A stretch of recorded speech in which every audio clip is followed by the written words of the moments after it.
বলিউড তারকা সানি লিওনের অভিনব কায়দায় অন্তর্বাস বিক্রি।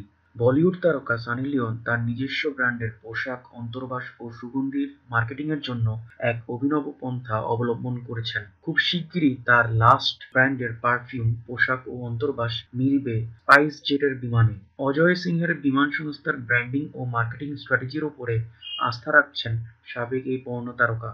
সূত্রের খবর, সানি লিওনের নিজস্ব ব্র্যান্ডের পারফিউম, ডিও এবার বিক্রি হবে স্পাইস জেটের সব বিমানে। খবরটি জানিয়েছেন সংস্থার এক সিনিয়র মার্কেটিং ম্যানেজার। নাম প্রকাশে অনিচ্ছুক ওই কর্মকর্তা জানিয়েছেন, সানি লিওনের সঙ্গে এই বিষয়ে স্পাইস জেটের একাধিক বৈঠক হয়েছে। বৈঠক শেষে ইতিবাচক ইঙ্গিত মিলেছে দুপক্ষের তরফ থেকেই। সানি তার লাস্ট ব্র্যান্ডের পারফিউম, ডিও স্পাইস জেটের বিক্রির বিষয়ে আশাবাদী। শুধু সুগন্ধি নয়, সূত্রের খবর, সানি লিওন তার পোশাক ও অন্তর্বাস বিক্রির জন্য স্পাইসজেট মার্চেন্ডাইজ প্রাইভেট লিমিটেডের সঙ্গে গাঁটছড়া বাঁধছেন। জানুয়ারির দ্বিতীয় সপ্তাহে স্পাইসজেটের গুড়গাঁওয়ের দফতরে কর্তাদের সঙ্গে সানি লিওন বৈঠক করেছেন। বিমান সংস্থা স্পাইসজেটের ভর্তুকিতে চলা অধীনস্থ সংস্থা স্পাইসজেট মার্চেন্ডাইজ প্রাইভেট লিমিটেড, যার কর্ণধার মনজিভ সিং, তার সঙ্গেও বৈঠক করেছেন বলিউডের তারকা সানি লিওন। প্রতিদিন নিত্য নতুন সংবাদ পেতে আমাদের চ্যানেলটি সাবস্ক্রাইব করতে ভুলবেন না। ধন্যবাদ।